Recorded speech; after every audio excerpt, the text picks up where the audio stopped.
engagement for various reasons, which is obviously totally understandable. And so that part of the CED plan has been put on hold. That's not to say that obviously the CED plan is on hold, it's just that the community engagement part is while we move through what I'm calling the COVID-19 pandemic phase, because obviously my CED plan is phased. So what we're going to do is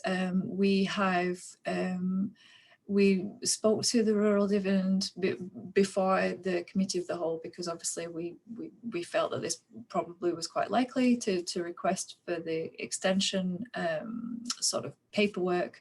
And so Raj and I worked together on that, and that's now been submitted in terms of us getting extension to the CED plan. So that's gone in now. That can take a couple of weeks for them to process. So we haven't heard back from them yet on them processing that through. So as soon as that gets either the okay or we need to change something or whatever, we'll let you know.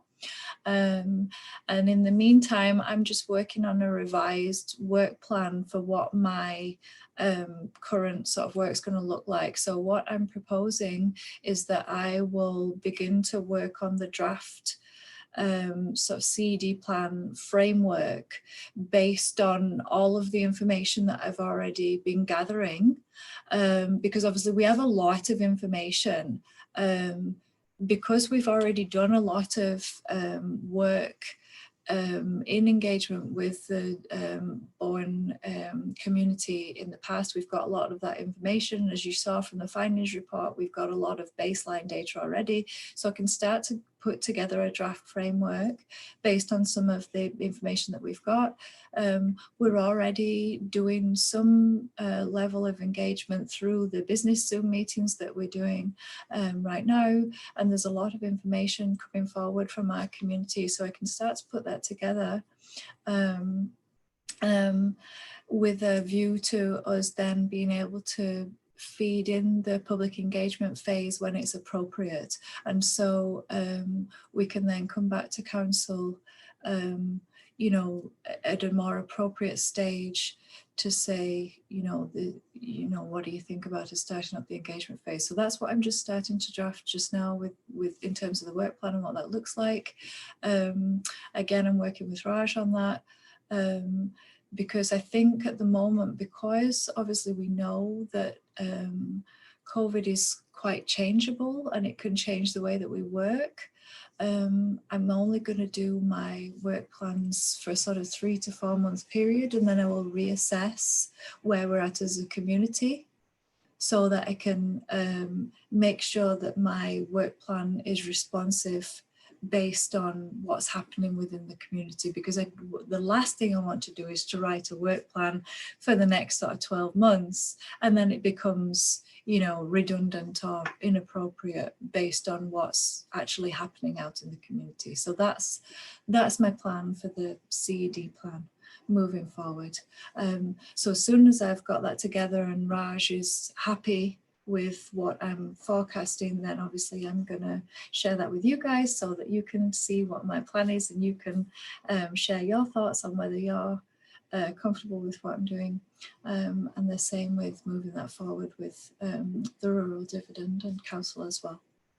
So please let me know if you've got any thoughts on that. Great, thanks, thanks Helen. And I'd be interested to know, I mean, like you said, everything is very changeable and uncertain, in terms of timelines, the responsibility of completing the economic development plan in the original timeline. And I'm wondering, I understand that, as you said, it's a process going back to Raj and to the administration with the municipality to figure out how to revamp that. In terms of the options and the other areas, is that something that it would be good to have a working group from our committee working to look at what the possibilities are? Or is that something strictly, maybe Maureen or Allison could comment too, or is that something that strictly really needs to rest with Raj and the administration and Helen at this point? My feeling is that we should wait for the outcome of the discussions that Helen and Raj are having. I don't think there's a role for the committee at this point until there's a bit more clarity there. Allison, would you agree? Yeah. Okay, great. And I guess you said part of the question is what the province will respond to. I'm not exactly clear, but I guess you're asking them about whether it's possible to extend the duration, or what's being asked of the province. Yeah, so there's that piece too. I mean, I think it's, and Wendy can probably speak to this a bit better than I can, but I think it's, we also need to wait to, for their feedback, because I think it's very unlikely that they're going to say no, but, they could always turn around and go, no, we don't want you to extend it. In which case, obviously, we would have to totally revise what we were doing. So we put the request in to extend, the sort of CED plan deadline, because obviously the original deadline was March 2021. So we've put, or I should say Raj has put a request in to extend that deadline up to December 2021. Based on sort of what's going on, and he really had to kind of ballpark it, because none of us quite know, what's going to happen based on, what's going on with COVID. So it is a little difficult to forecast things. Say no, you don't know. So until we get that feedback, it's difficult to sort of, do our work plan. So we're just sort of doing the best we can until we get the feedback. Oh, okay. Let's give Wendy a second if she has anything to comment on as well. Okay, sure. Thanks, Rod. So as far as I know, there was a request that came from Bowen Island, and I had put them in touch with our RDP team in Victoria.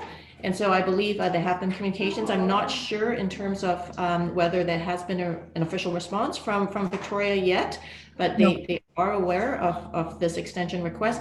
So each RDP project is given up to 2 years to complete. There are other RDP projects as well that have put in requests, so it's not uncommon given such a situation that we are facing. It really depends on the nature of the project. For example, up in Pemberton and region, they are still moving ahead with their project, and they are pivoting their project more towards longer term solutions on how to have a plan that supports post-COVID economic recovery. So that is something that they've, I guess, I had a conversation with them last week. They got in touch with their consultants, and they're basically tweaking their survey questions. They did a round of survey, and they're actually going back through Zoom and just individual calls, and adding 1 or 2 questions around post-COVID and what they would like to see. And so those additional questions are going to help them